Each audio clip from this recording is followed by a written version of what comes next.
All right, in this explainer, we are diving into what is, no exaggeration, one of the most revolutionary partnerships of the last century. It's the story of two guys, polar opposites, whose minds came together and completely changed how we understand, well, how we think, how we judge, and how we make decisions. This quote from Voltaire, it pretty much nails the theme of our entire story today. It's all about that constant battle that's raging inside all of our heads, right? You've got your gut feeling on one side, feeling so absolutely certain, and then there's that quiet, nagging voice of doubt on the other. So to really see why this battle between gut feelings and doubt matters so much, let's start with a real-world, super high-stakes example. We're kicking things off in an emergency room. So picture this. The scene is total chaos. A young woman's just been in a head-on collision, multiple broken bones, and now she's in the operating room. But suddenly, there's a huge new problem.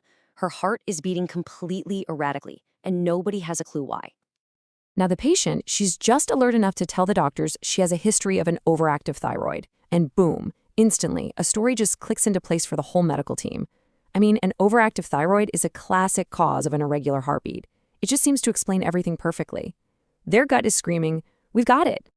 But then, one doctor, a guy named Redelmeier, he tells everyone to just stop, to pause for a second.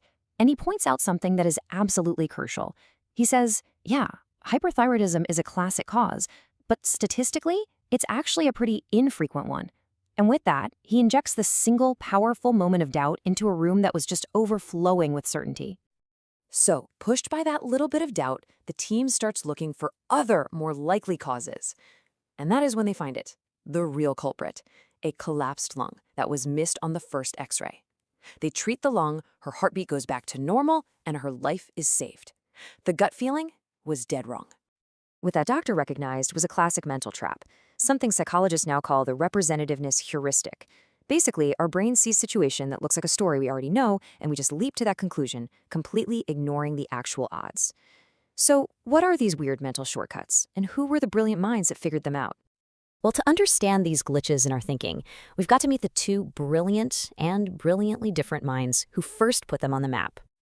I mean, these two guys were complete and total opposites. You had Daniel Kahneman, the prophet of doubt, always questioning, kind of insecure, his mind just wandering all over the place. And then you had Amos Tversky, the warrior psychologist, the life of every single party, a guy who just oozed self-assurance. They were, without a doubt, the ultimate odd couple. And yet somehow, when they worked together, their two minds just merged into one. It was incredible.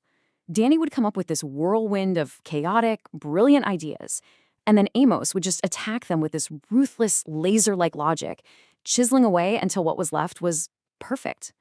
It's like one person said, being with them felt like being a single mind that was smarter and funnier than almost anyone else. So together, they started creating these really simple puzzles to expose the hidden rules our minds follow without us even knowing. In fact, let's try one out right now. Okay, quick question for you. Just go with your gut on this one. In the English language, are there more words that start with the letter K or more words that have K as the third letter? So if you said start with K, don't worry, you're in the vast majority. That's what almost everyone says. And why is that? Well, it's because it's super easy to think of words that start with K, right? Kite, kitchen, kangaroo. They just pop right into your head. But here's the crazy part. In reality, words with K as the third letter, think of words like ask, bake, or acknowledge, are actually twice as common. Our intuition just gets this completely and spectacularly wrong. And this is a perfect illustration of another one of their big discoveries, something called the availability heuristic. It's basically a glitch in our mental software. Our minds trick us into thinking that if something is easy to recall, it must also be more common or more likely. Easy to remember equals frequent. Simple as that. All right, so let's build on that. Their work wasn't just about logic puzzles. It also dug deep into how our feelings get manipulated. Not by reality itself, but by what could have been. Okay, check out this simple scenario. You've got two guys, Mr. Crane and Mr. Tease. They both show up at the airport 30 minutes late, and they both miss their flights. Here's the difference. Mr. Crane is told his flight left right on time. Mr. Tease, on the other hand, is told his flight was actually delayed and it just took off 5 minutes ago. Now, think about it. Objectively, they're in the exact same boat. They both missed their flight. But who do you think is more upset? Well, when Kahneman and Tversky asked people this question, the result was overwhelming. A whopping 96% of people all said the same thing. Mr. T's is way more upset. And why is that? It's because our emotions don't just react to what happened, they're hugely influenced by the what-ifs. Mr. T's is so much more frustrated because it is painfully easy for him to imagine that alternate reality where he just made it.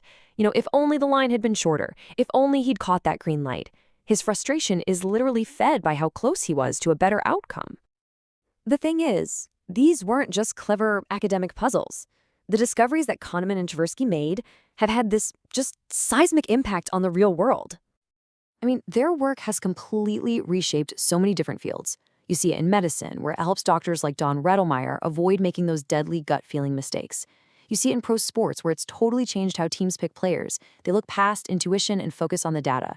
It's had a huge influence on government policy, on law, and it absolutely turned the entire field of economics on its head. But really, their biggest contribution was this. They gave us a language to talk about our own mental mistakes. They gave us the words and the framework to spot the glitches in our own thinking.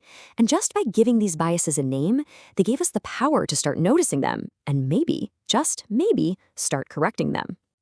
And that brings us right back to where we started, with that Voltaire quote. Being certain feels great, but it can be an absurdly dangerous trap.